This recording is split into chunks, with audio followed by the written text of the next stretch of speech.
Have you ever wondered what would happen if a random 23-year-old dude from New York came to India and studied yoga with one of the most famous teachers in the world? Well, that's exactly what you're about to see. My name is Itai, I'm a yogi, I'm a traveler, I'm an artist, and we are here in Mysore in India. For the past 2 weeks, I've been studying at the Saraswathi Shala doing Ashtanga Vinyasa with the daughter of Pattabhi Jois, the father of the style itself. And y'all are about to see everything I got up to.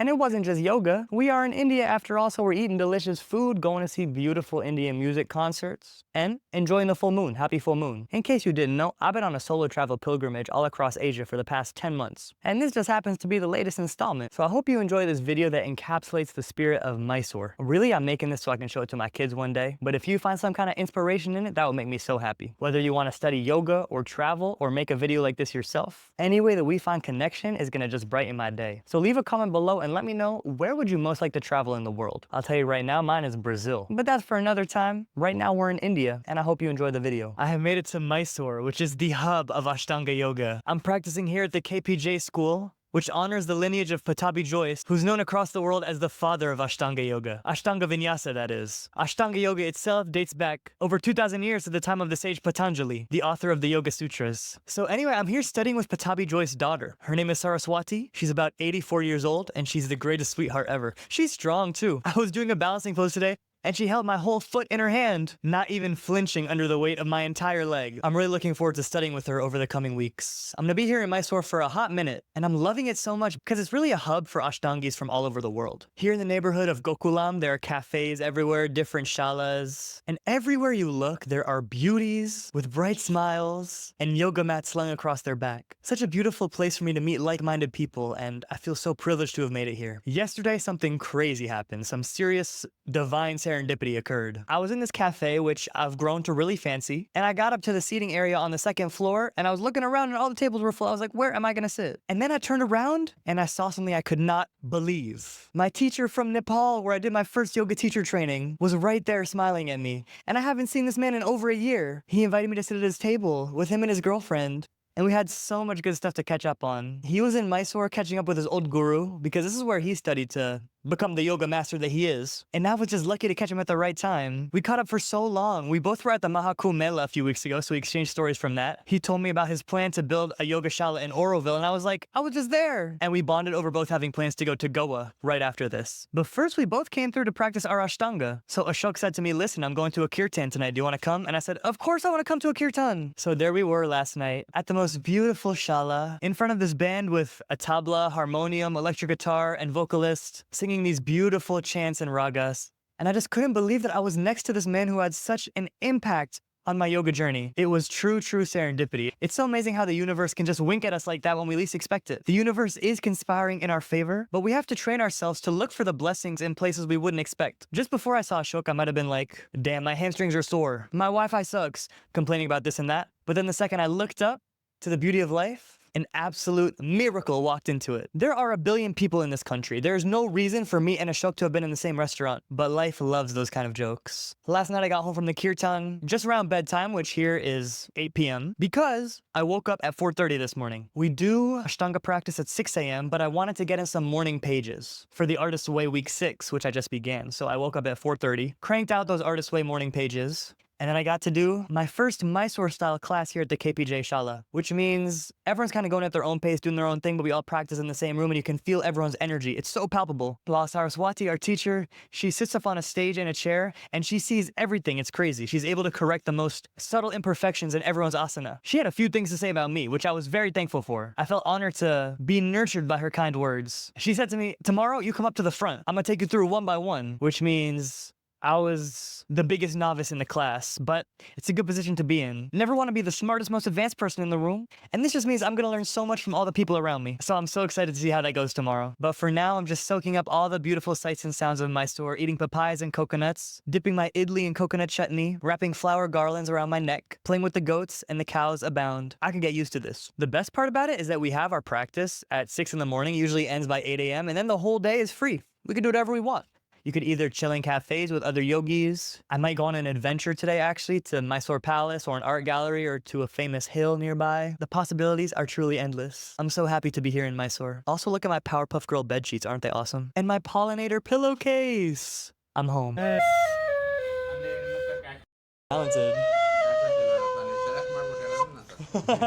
Amazing. Wow. Here in this beautiful music store. What a chance encounter. Reunited after over a year. And we got a Yes, I got this harmonica, which I'm so excited about. Okay. Hi, how are you? Thank you for welcoming us to your shop. Thank you. Thank you. It's a beautiful store with many treasures. Thank you, sir. Please give me the review. Yeah, I will. All right, y'all. Last time you saw me, I was in a flute shop with my brother Ashok. We were hanging out, trying out all the instruments, the harmonium, all the drums, and all of those little wind pieces. That was a few days ago. I've been so wrapped up in my Ashtanga practice that I have not been filming. But right now I'm here in this beautiful park with a blue sky above me, green leaves around me, and fallen buds under my feet. Today I feel like going on an adventure. Either to Mysore Palace, to Chamundi Hill, or somewhere spontaneous. Last night, I attended this lecture at the Sanskrit College here in Mysore that was all about the relationship of yoga and human emotions. It was super interesting, but I was just sitting still in Sukhasana, listening to this dude speak, and wanderlust was brewing inside of me. So now I want to go feed that wanderlust. Should be a day of jubilant exploration. And at the same time, my Ashtanga practice is making immense progress. I can now do every single pose on the chart, which is not easy. I feel myself getting stronger and more flexible by the day. Crazy to think that 2 years ago, I couldn't even touch my toes or do a pull-up. I'm so happy to have made it this far. So it's almost 1 p.m. Crazy to think I started my day at 4 a.m., but I've already done Ashtanga, breakfast, lots of computer work, lunch,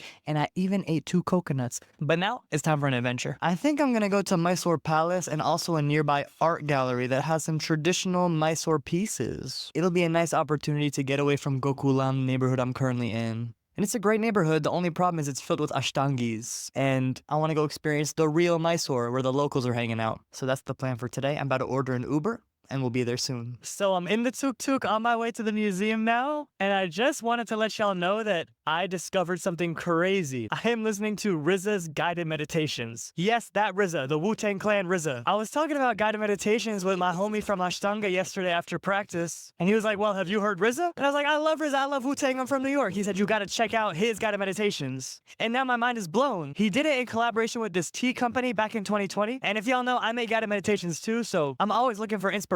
And his are so good because they got like those classic dirty RZA beats in the background. They're so like inspiring and they just make me want to get up and do some push-ups. A lot of guided meditations make me want to like curl up into a ball and fall asleep. But RZA's are so good because they're so motivational and inspirational. I feel like I could lift a truck right now. Anyway, this is the road we're traversing in Mysore and soon I'll be at the museum. Look at all these cool instruments. Heaven for drummers. I wish I could play them, but they look a bit too antique for that. We got some sitars right here. These are just so ornate. It's crazy that they also make beautiful sound. And through this door, this room is just absolutely covered in gorgeous murals. So basically where I am right now is a palace that was converted into an art museum. And I'm not sure how long all of this wall art has been here, but it's absolutely masterful. There's no feeling quite like walking through an art museum with a fresh pair of spectacles on, while listening to an interview between Rick Rubin and Francis Ford Coppola. My inner artist is being fed right now. Wow, so beautiful. Such detail. This morning was all about Ashtanga, stretching my body, getting deep into my practice.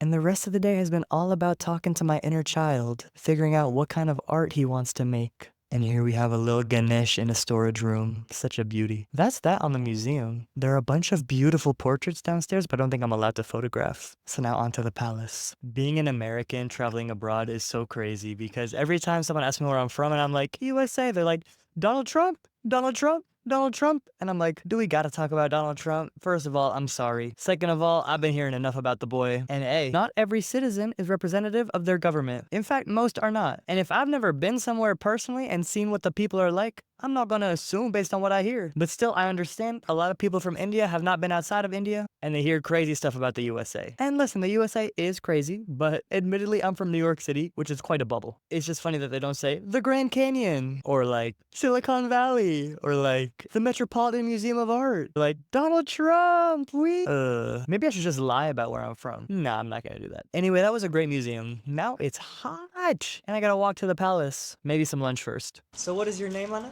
My name is Sharif. Beautiful. And Yes. what do we have here on this table? We have some essential oils in here. Amazing. Yes. The best quality from all over the world. Yes. Here thank in you for that. Mysore. Yes, in Mysore. Yes, amazing.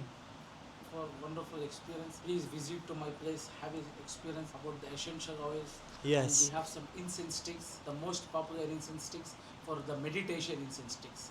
It is not like a common incense sticks, but we have a meditation incense sticks. We are making very good by hand. Go like that and take a record. Okay, I will. And we are here at the Aroma House in Mysore Aroma House. Beautiful. Thank Oops. you. Yeah. Thank you. One moment. Let's see this incense. Wow, I smell it before I even get close. Beautiful incense. You have incense holder? Yes. This is beautiful. And here we have making the incense. Yes. Beautiful work you are doing. Yes. Beautiful aromas. Thank you, Akka. And now Sharif is preparing the vials for me. I got some lotus oil and I got some white jasmine oil. And one sandalwood oil. Maybe instead of sandalwood, I will get some incense. Yeah. So many beautiful bottles. The lotus oil I got for meditation and the white jasmine I got for perfume. Yes.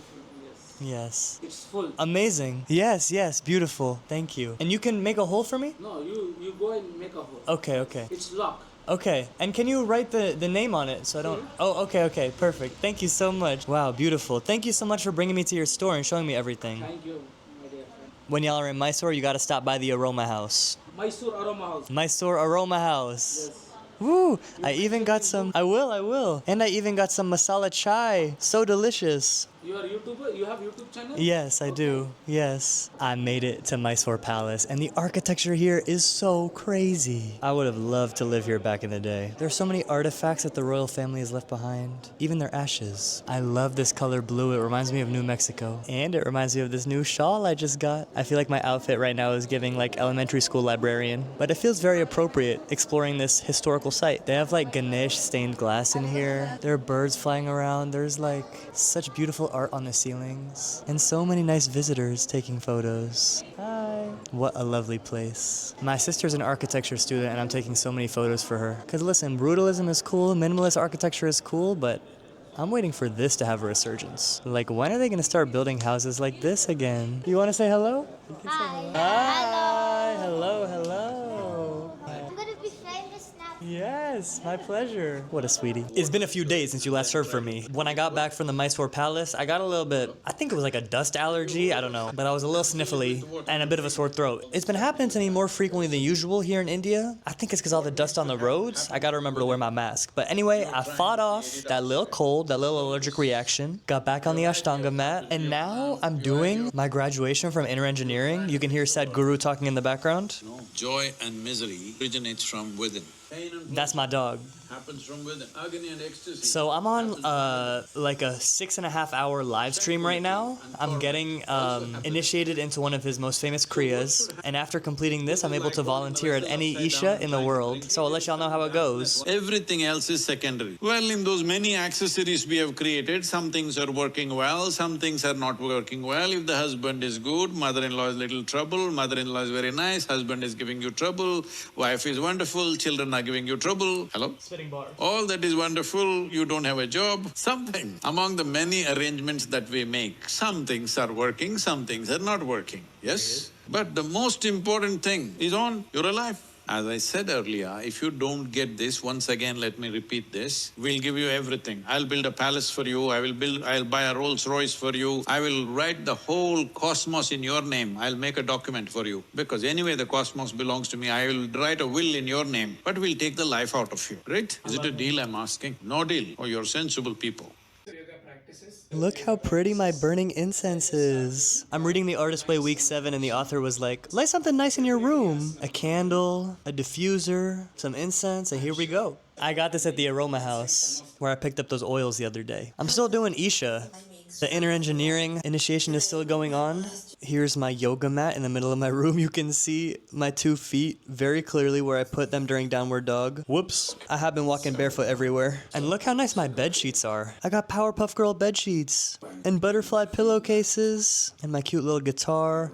All my notebooks spread out, even my Artist's Way morning pages. I love how romantically the afternoon light is hitting my room right now. That means 3 more minutes to go. We even got a full body mirror in here. For us, so that we can perform at a higher level than what we would otherwise without comfort, isn't it so? But comfort is killing people. Comfort is taking away life for a whole lot of people around the world. Don't do that to yourself, because a certain empowerment when it comes, you need to understand this. Oh, what is big deal about this? Oh. It's the next day. I just did my morning Ashtanga practice. It went so well. I can't believe I'm finally able to do all of the asanas of the Ashtanga primary series. Seriously, I've come so far. since arriving here, the teachers here really know what they're doing because they don't just try to get you deep into the pose. They get you focusing on your breath, and through the breath, you get there. Anyway, I'm about to drop off my laundry because I've been sweating through every pair of shorts I own. That's the nature of the practice. I'm just admiring the beautiful sunny day. Not a cloud in the sky, the palm trees are swaying ever so gently in the breeze. Those coconuts are waiting to fall. And my homie Marla, who I met in Oroville, just arrived in Mysore, so we might hang out today. But anyway, first I'm gonna drop off my laundry and see what else I gotta do. This is the street where I've been living in Mysore for the past 2 weeks, right next to the bank, right next to this jewelry store, right next to this awesome stationery store where I've been spending irresponsibly. Hello, sir, how are you? My favorite cafe is just up this road, and now I gotta walk down here to do my laundry. There are always goats playing around on this street. I wanna see if I can find any goats. They make me so happy with their little grazing mouths. I love the bright Mysore sun. South India might have the best weather. Oh, a lot of dust here. No goats, though. Where y'all at, goats? Where y'all at? I think I know where we can go to find some goats. I'm officially manifesting it. Here's this beautiful Ganesh temple. Right around the corner from this temple, usually there's some goats hanging out. Let's see if they want to play. Where y'all at, goats? Where y'all at, though? Today I'm rocking my The Cure tank top. Boys don't cry. And these interesting shorts with Japanese writing on them. I don't see the goats. Usually they're just chilling, grazing right along this path, but maybe it's too early for them. I'll come back in the afternoon. For now, laundry. And soon the goats will reveal themselves. I love how everywhere smells like flowers. Delicious smell. Recently, I've been thinking a lot about how it's very trendy these days to think of this dichotomy of creation and consumption, but there's actually a third point to that triangle which we tend to ignore, and that is stillness. Listening, meditation, sadhana. And for me, it's not just about unrolling my mat. It's a practice I can even participate in just now walking down the street. Listening to the sounds of the road, smelling the flowers, saying what's up to the deity in the temple. Beautiful Ganesh in there. And I'm actually kind of realizing that creation is impossible if it's not preceded by this stillness. I'm reading The Artist's Way by Julia Cameron, and in week 7, she's talking about how a lot of the time we think about creating art as like reaching up into the sky to snag something that's just out of reach, but really it's just taking notes down, just being the scribe of the universe, just listening. And so if I listen to the horns of the cars, if I take in the sights of this road, then inevitably inspiration will come. Whereas if I lock myself in a room and scratch my head trying to think about what to make, that's a dead end. I want to show you around my favorite yoga store. As I'm having these deep thoughts, I'm getting distracted. Hello.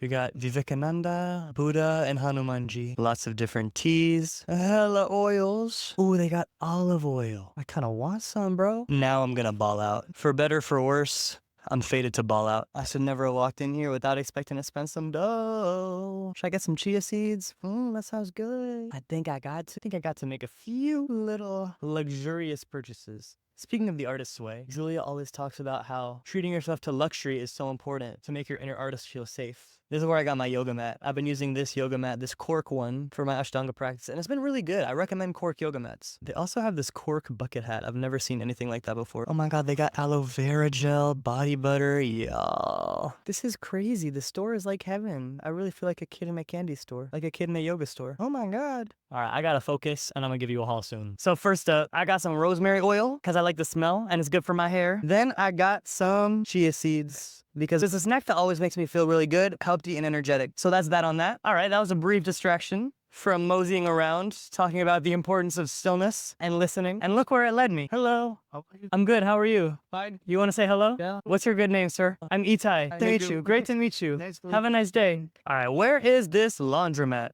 Another really exciting thing that recently happened is I got a concert ticket. Although I've been seeing like a good bit of live music here in Asia, I haven't really seen any like concerts with a capital C since I've left New York in May. And I'm coming back this coming May. And this artist named Ravina Aurora, who I look up to so much, is performing right in my backyard, basically, at a venue called Brooklyn Steel. And I'm gonna go see her on May 17th. I'm so excited. All right, I gotta cross the street now. Go, go, go. It's all about confidence. It's all about starting and not stopping. Otherwise, they will run you over and get confused. Listen, nobody wants to run a person over. As long as they see you, they'll slow down. I'm getting close. Oh, did I pass it? Where the laundry at? Should be just around this corner. Ah, look at these trees. Oh, I see it. I see it. Here we go. Smart laundry. Oh, and it's shut. Okay. So the plan B is, let me just run to the grocery store, get some detergent, and wash it my damn self. That's what it's gonna be at this point. Because it said they would be open by now and they ain't. And it's Monday. But you know, Google Maps ain't always the most reliable, but at least I got a nice walk out of it. Now the only question is, where can I get some detergent? It really is the little things, because now as I'm walking back, I get to spend a little more time on a side of the street that I normally wouldn't walk on, saying hello to every stone in the pavement that I've never had the chance to tread upon before. Hello. All right, y'all let me know if you see anywhere where I might be able to buy some detergent. Do, do, do, do, do, do, do, do. Not the Jeopardy theme song. Okay, this looks like the place. Hello, Anna, how are you? You have laundry soap, detergent? Thank you so much. Small one, please. Thank you. Bingo. Hello, how are you today? I'm here for some laundry detergent, some laundry soap. They're bringing it out now. This is a nice place. How are you, sir? Oh, thank you so much. What do you think is the best? This one is the best? This one, please. Yeah, thank you. I never seen it in this form before. Excuse me, how many loads? 2 loads. One. This is 1 load. Okay, thank you. I put the whole thing inside. Everything. Thank you, thank you. This is 1 load only. One time. Just one? Put everything inside. Oh, just something to pour into the washing machine. Yeah. Washing machine. Washing machine, yeah, thank you. Okay. Got the wrong thing. Thank you for your help, sir. Oh. Washing machine, yes, thank you. Just put a little bit inside. Yeah, for this, thank you. Okay, thank you. You have small? Smaller? Or small? No feeling like navigating foreign lands. We did it! We solved the domestic task. For 10 rubies, I got all the detergent powder I could need, and I'm gonna need it because Ashtanga is leaving my wardrobe sweaty and stanky. So let's get it done. I'll head back to the crib, load up all my clothes in the dryer. I just texted my homie Marla. She just woke up because she went to an event last night, and so we'll meet up. What a beautiful day. How lucky we are to be alive. Still no goats, but it's okay. I wonder where they've gone. Crossing the street bravely. Hello. How are you? Someone was saying hi to me, but they were just telling me to get out of the street. Some days I get flowers here just to put around my room. Oh, I hear a goat. I see a goat. I see a goat. Okay, I have to cross the street again. Be brave. I found it. Yes. God is real. Manifestation is real. Hello, beautiful creature. How are you? Are you enjoying your grazing? It's wonderful to see you. I think you're so stunning. I think you're God's favorite creation. Just grazing on some beautiful palm leaves. You don't know you're beautiful. No one direction, but you are so beautiful. Look at that bushy tail, that beautiful, beautiful coat. Looking like Bambi, except Bambi was a deer. Well, enjoy your grazing. You've made my day. Thank you, Anna. My day has been made. I can go to sleep happy now, and it's only 11 a.m. You know what's crazy, y'all? I woke up at 4:30 a.m. today, as I do every day, because I do my Ashtanga practice at like 5:45, and I like to do some morning pages before that. So I'm an early bird here in Mysore, which is really what I prefer, but if I don't have a class to attend, it takes a little discipline to get me up that early. What I'm learning though is I'm the kind of person who really thrives off that kind of accountability. And if I can always create a situation like that in my life where I have to show up for a morning event, then I will never sleep in. And I'll always ride with the sun as nature intended me to. So while I wait for Marla, I'm gonna go put that laundry on. And while I'm waiting for the laundry to finish, I think I'm gonna go hit up my favorite cafe and bring you with me. I must admit, it is pretty ironic how on one hand I have rosemary oil, all of this natural Ayurvedic stuff. And in the other hand, I just have laundry detergent. And not the organic kind, the carcinogenic kind. But that's the duality of life, isn't it? And I'm not gonna resent my laundry detergent just because it's inorganic. I'm so thankful that it's cleaning my clothes. I feel lucky to be able to afford it, and it's gonna be so amazing to feel the satisfaction of doing my own laundry. All right, back to my crib. This is where I'm staying at the Pattabhi Jois Yoga School, right in here. This is where I have my morning tea. And that is where we practice Ashtanga every morning at 5:45. But let's go inside. Oh, it's actually a hidden blessing that I'm doing my laundry here at home because I realized I forgot to put a few things in my laundry bag. And now they'll get washed too. What a blessing that is. Life is so fun. Even laundry is a privilege. Okay, it's time to go. It's time to rock and roll, as all the dads say. Back in my room. As y'all know, I spent all day in here yesterday doing my Isha initiation next to my butterfly pillowcase and Powerpuff Girl bed sheets. Pardon the unmade bed, y'all. Here we got my artist's way and other notebooks, my toiletry bag, my watercolor paper, which I'm running out of, and all my other miscellaneous goodies. All right, let's get to it. Here's my laundry bag. NYU Langone School of Medicine. Putting in all my shorts. What else can I put in there? Putting in my dirty underwear. Ooh, the towel that I use during Marichyasana. All my dirty yoga shorts. Okay, perfect. Now let's grab the detergent and get to washing. Wee, sun, here comes the sun. Okay, so I assume you just put the whole thing in there, like all of the laundry powder, but first I'm just gonna drop my shorts in there, drop my underwear in there, drop my towel in there, drop all my little things in there, and there is no dryer here, so I'm gonna have to hang this up. Good thing the sun is shining so bright. Oops. Oh my God, there's old laundry in here that I haven't looked at since Horoville. Well, damn, I guess it was about time. Okay, now it's all in there. Next we take this and we prepare for magic to occur. That's the sound I like to hear. Now, sheesh, okay. That definitely smells like chemicals, but it also, oh my god, it's actually like toxic now, but I always love that smell when my clothes come back smelling like that. Okay, do I want to go monsoon mode? I don't think so. Okay, start. All right, is it gyrating? I'm gonna just wait to make sure everything's going smoothly. I will say the machine kind of looks like it needs an exorcism right now, but maybe that's normal. You can see the water dripping in. Warming my clothes up, I hear a slight hum of vibration coming from the washing machine. So I think it's gonna do its thing. I feel like a overprotective parent, just not wanting to leave school till I see that my children are in good hands with their teacher. I'm not gonna walk away until I see my clothes spinning proper. 26 minutes to go. Okay, I'm satisfied. So it's the next day. The laundry has been completed. I hung out with my homie Marley yesterday. I just had some chai masala with my homie from the ashram. And I don't know where this video is gonna go, but I just wanna drop some things that have been on my mind. I've been here at the Saraswathi ashram in Mysore for like a week now. I've been in India for just over a month, and I've been in Asia for about 10 months now. It's my 9th country, and I've come here for one reason, which is to get deeper into the study of yoga that changed my life so much. But I'm at a moment now where I'm feeling kind of overwhelmed and confused by the sheer volume of things in that space, in that field of existence, of schools, teachers, attractions. They cater to people from faraway lands looking to dip their toes into Eastern spirituality. Like, oh my God. Not only are the offerings immense, but they vary so much in terms of the authenticity, quality, and integrity. And I have to admit, I've had nothing but exceptional experiences with all of the places I've interacted with. But I was talking with my homie. He was talking about all the places he's been, went to this retreat in this city, this retreat in this other city. And I started to realize that what we're doing is really just tourism. Not to invalidate it, but we're part-time yogis. There's a bit of transaction to it. We're here to spend our tender in exchange for something. Whether what we're getting out of it is inner work or just an escape is up to the individual, and honestly, it's up for interpretation according to every person. But what's left me confused is wondering what exactly I'm getting out of it. Like, of course, I've had amazing moments in meditation, practicing yoga, talking with someone incredibly knowledgeable that's shattered my perspective. But then a few days will go by, time will keep moving on. I'll forget the wisdom, and I'll find myself needing to remember it all over again and regulate myself. And it makes me realize that maybe these offerings have diminishing returns the more you do. Maybe after a while it's not enough to hear something and you must go experience it. I had a teacher once who told me that he didn't feel any urge to go see the world because the cosmos were available to him in his room. Very wise. Still, there's great physical pleasure in traveling, and I like to travel. I want to keep traveling. But I'm realizing that a moment in nature or a conversation with a dude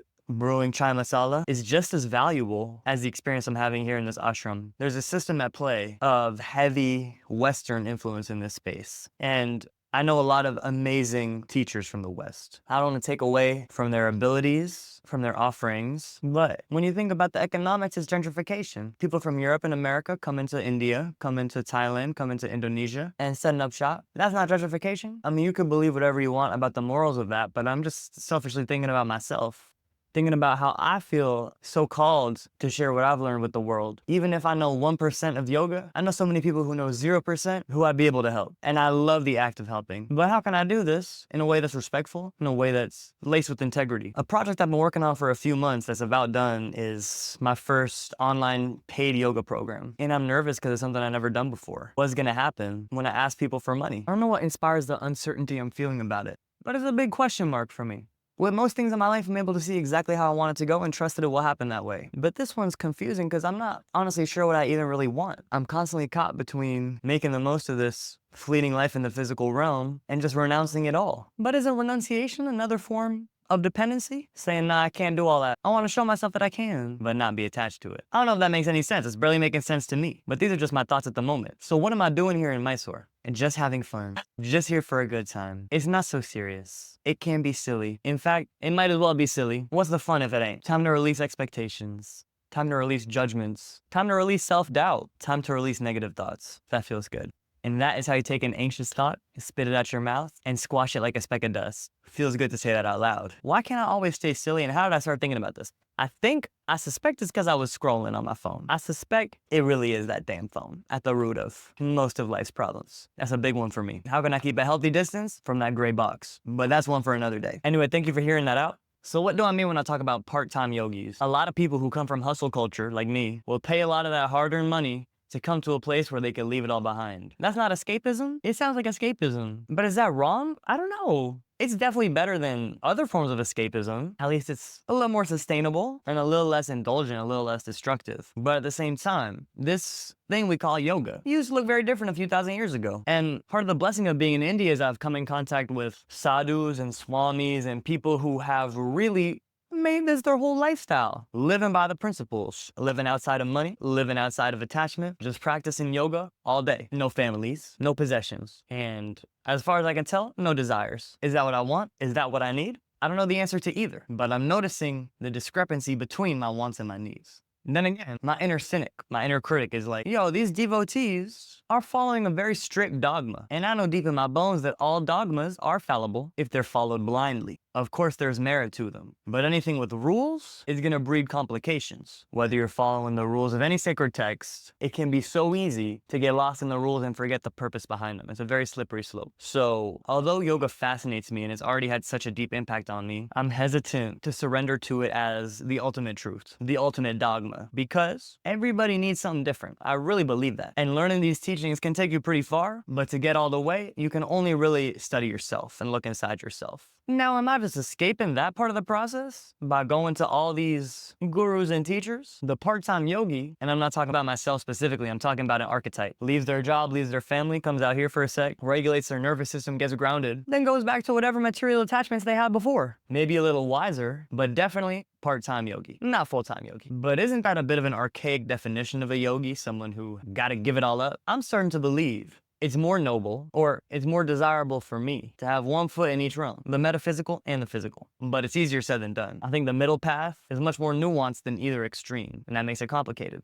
That makes it difficult. Long story short, I think I'm getting towards the part of my journey where I just gotta look inside. Quit all this noise, quit all this consumption, and listen. Listen to the path that's calling me. And you know, now that I think about it, I think the most profound experience I've ever had in my whole life was one that I had alone. I was coming out of a hot yoga class that was nothing special, just another class like I had done 1,000 times before. I walked to a community garden in the East Village, sat under a tree, and boom. Yogis call it samadhi, Buddhists call it enlightenment. I can only describe it as an ultimate realization of interconnectedness and cyclical life. Was that an isolated incident that happened in a vacuum, or was it an accumulation of all the previous teachings I had received? I don't know, but no matter what, that last step I had to take alone. So how do we even evaluate authenticity in this space? What criteria do we use? It's kind of abstract. It's kind of a sneaky little question. A money-hungry charlatan to somebody might be a really good teacher to somebody else. Who are we to judge anybody else for what they offer? We can only judge what we get from it. If something's not connecting, the other person is never the problem. It's always me that's the problem, just because of how I'm perceiving them. My perception does not equal who they are in their essence. And this thought of duality doesn't serve anybody. Doesn't help anything. Now I'm looking at all these weird feelings that I have around how others perceive me. If I post a yoga workshop that costs money, and someone's like, how could you do this? You're a criminal. It's gonna take a lot of inner fortitude for me to not take that to heart. But I can't, because I know that other people will be helped by it. And I know that the opinion of somebody else cannot inform who I believe myself to be. So the question of how do we judge authenticity is a silly one, because why would you judge anything? It just is. That's life. Love it or hate it, but you might as well love it because it's a lot more fun. I wish there was some big, nice, satisfying conclusion to tie it all up, but it's still hanging out in the air above my head, and I'm not really interested in an answer. An answer is conclusive. It's finite, it's anticlimactic. A question is exciting. A question is infinite. A question can take an entire lifetime. And so the question persists. The question of what am I doing here? What am I doing here? Thinking these thoughts? What am I doing here? Spending this time in Mysore? What am I doing here on this planet? I'm gonna keep chewing on that one. But that's what's on my dome today. Take it or leave it. Would you like to say hello? Oh, I'm already out of breath. Yeah. 2 minutes in. We're climbing Chamundi Hill. How many steps? It's like a 1,000 something? Like 45 we're about. Is 45 minutes a challenge? The Stairmaster. The Stairmaster. Yes, just pretend it's a Stairmaster. It will be easier. The thing. Very famous, auspicious hill here in Mysore. I'm sure from the top we'll be able to see the whole city. So we made it to the top of the hill, just in time for the sunset. Yes. How's the sugar cane? Sugar bomb, I would call. Yes. Amazing. I can feel in my whole body. And no added sugar. This is my Popeye drink. Yes, this is your spinach. Try the flute. Yeah. I think you can try the flute. Ask for forgiveness, not permission. Very nice. You're quite skilled. Please place is 5 teachers, and one of them passed away, unfortunately, but I'm happy I could meet him. And then there's a good ashram there, Bangalore, if you're interested in ashrams or meeting with gurus. The Lovely. Art of Life. Art of Living. Art of Living. I really recommend going there. I went there. Yes, I went there in Bangalore. Yeah, there's a kitchen there that feeds like 100,000 people every day. It's crazy, and I hope that number is right. I'm pretty sure that's what they told me. And the food's really good. The food's really good. Like the line is super long for it. I was there when the guru was in the ashram. Yeah, and the satsang was incredible. The band was so good. The music was crazy. We're here in the temple at the top of Chamundi Hill, waiting to enter the temple. Everyone's just posted up, sitting down here just like this. That 5-year-old child who didn't know any better than to throw the tantrum is the same 17-year-old teenager who didn't know any better than to project at whoever they were projecting at, forgiving and holding space for those parts of us, for all parts of us. The last night on the mountain was so chill. It was awesome. It was so good being with all my homies in nature. But I came back, diarrhea, if I'm being honest. So I skipped Ashtanga today for the first time. My first day off in like a week and a half. Because I didn't want to make matters worse. And honestly, I've been having the best day ever. I did something I never do, which is I ate bread, I ate yogurt, and the mixture of low fiber food and probiotic dairy is making my stomach feel a lot better. Who knew? But that's what I'm currently on. I just want to share one more neat little thing with y'all, which is that I did something new here in Mysore because, I move around a lot, but I knew that I would be here for a whole 2 weeks. So I wrote down these promises on my wall, a little contract that I signed at the bottom of all the things that I knew would keep me grounded. And it's been working really well so far. Every morning I wake up and I look at it. It says I promise to smile every day, keep good posture, turn my phone on red mode at 8 p.m., not check social media till 3 p.m., follow my to-do list, keep it silly, as always, meditate daily, not use my phone in bed, sleep well, create well, keep my promises, put art and yoga and travel above all, breathe deeply, stay fearless, be a student first, and embody luxury. If that concept resonates with you, try it on your own wall. And if any of the individual promises resonated with you, steal mine. Y'all, I don't understand how time flew so fast, but it's already one of my last days in Mysore.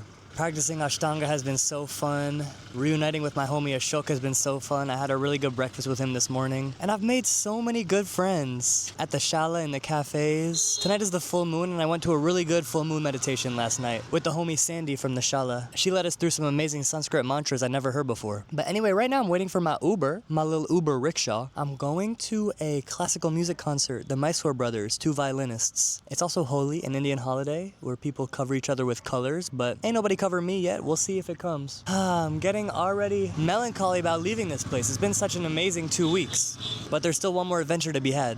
ಸಾಗರ ಕರ್ನಾಟಕ ಸಂಗೀತ ಮೇಳದ ಜೊತೆ ಸಕ್ರಿಯವಾಗಿ ಇವರು ಗುರುತಿಸಿಕೊಂಡಿದ್ದಾರೆ. America, Germany, France, Poland, Ukraine, Netherland, Qatar, Malaysia, Austria, Serbia, Hungary ದೇಶಗಳಲ್ಲಿ ಗಾನ ಸುಧೆಯನ್ನು ಪಸರಿಸಿದ್ದಾರೆ, ಜನಮನ್ನಣೆ ಗಳಿಸಿದ್ದಾರೆ. ಅವರಿಗೂ ಕೂಡ ಹೃತ್ಪೂರ್ವಕವಾದ ಸ್ವಾಗತವನ್ನು ಬಯಸ್ತಾರೆ. Here is the concert in the most beautiful hall I've ever seen. One of Mysore's most famous ashrams at the foot of Chamundi Hill. The homies are just tuning up their instruments right now. Any minute now, they'll get it going. No feeling better than live music.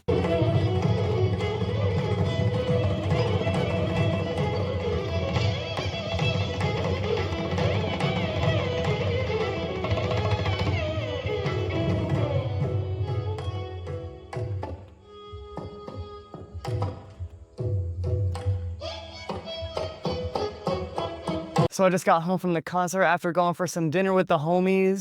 I ate a paper dosa that was longer than my arm.